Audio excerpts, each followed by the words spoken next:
महाभारत की, जब वो बचपन में थे तो माँ यशोदा ने उनको पेड़ से बांध दिया था। ये तो सुना होगा सभी, और महिलाएं तो अच्छा जानती होंगी कि रस्सी छोटी पड़ जा रही थी, सुना है ना सभी ने। तो फिर उन्होंने अपना मुंह खोल कर दिखाया था जिसमें पूरी पृथ्वी घूम रही थी, दिखाया था विराट रूप, देखो सुना होगा। फिर उन्होंने दुर्योधन को अपना विराट रूप दिखाया था, पर उस विराट रूप का बात दुर्योधन नहीं समझ पाया। और बाद में जब गीता का उपदेश दिया भगवान श्री कृष्ण ने, उसके बाद अर्जुन को विराट रूप दिखाया कि मेरे इतने विराट रूप है, ये देख लो, मुझसे ही हर व्यक्ति, मैं ही हर व्यक्ति को पैदा करता हूँ और मेरे कारण ही विनाश होता है। ठीक है, तो मैं आपकी बात पे इसलिए दर्ज किया कि अगर हमारे समझाने पे नहीं समझेंगे तो हमारे कानून का डंडा भी है।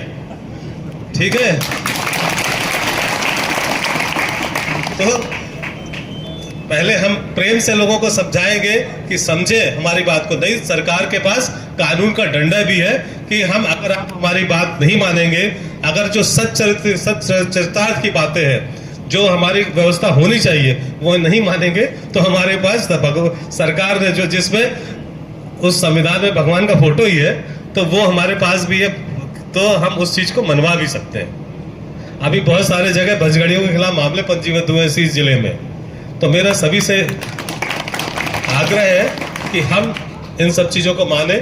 मैं सिर्फ इसीलिए बोला था कि सिर्फ बोलने से ही नहीं मानेंगे तो हमें विराट रूप भी दिखाना पड़ेगा, है ना। तो जैसे सबसे पहले हमारे जीवन में सबसे महत्वपूर्ण क्या है, हमारे, आपको मालूम है कि कई लोगों को वैसे मालूम, हम कितनी योनियों के पश्चात हमारा मनुष्य जीवन प्राप्त होता है। आपने देखो बहुत सारी मक्खियां बैठी हैं, बहुत सारे कीड़े घूमते रहते हैं, लगभग 84 करोड़ योनियों के पश्चात हमें इस देह को प्राप्त होती है। मालूम है कि नहीं, जानते हैं नहीं आप लोग? हमारे सबके बीच एक आत्मा है जिससे हमारा जीवन चलता है। ये आत्मा इस मक्खी में भी है, कीड़े में भी है, मच्छर में भी है ना, हाथी में भी है, बैल में भी है। मानते हैं कि नहीं इस चीज को? सब जानते हैं ना।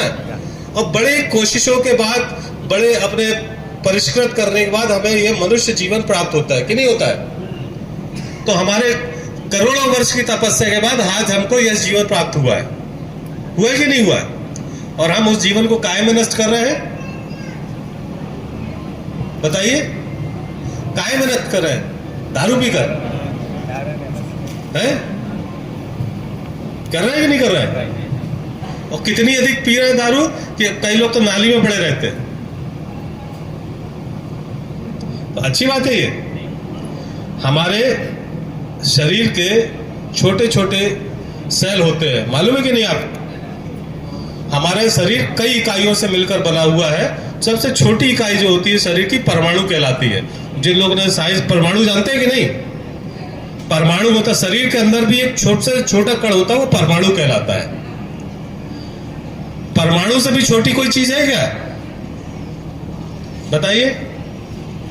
है, वैज्ञानिकों ने जैसे माना इलेक्ट्रॉन, प्रोटॉन और न्यूट्रॉन। जानते कि नहीं है? नहीं जानते होंगे कई लोग। पर हमारे जो पुराने महर्षि थे, पुराने ऋषि थे, उन्होंने क्या बोला? 3 चीजें होती है। हम ब्रह्मा विष्णु महेश की बात करते हैं, जानते कि नहीं? भगवान विष्णु, भगवान महेश यानी शंकर जी, और ब्रह्मा जी जिन्होंने सृष्टि को जन्म दिया है। तो 3 चीजें ही हैं जो इस जीवन को चलाती है। विज्ञान उसे बोलता है न्यूट्रॉन, प्रोटॉन और इलेक्ट्रॉन, पर हमारे जो संत महात्मा क्या बोलते हैं? ब्रह्मा विष्णु महेश। ब्रह्मा जी ने क्या दिया? हमको जन्म दिया। ठीक है, जन्म दिया कि नहीं दिया? ब्रह्मा जी ने। ऐसा मानते हैं कि इस धरती को ब्रह्मा जी ने ही जन्म दिया है, जो मनुष्य जाति हमारी दिखाई दे रही है। फिर इस जीवन का संचालन कौन करता है?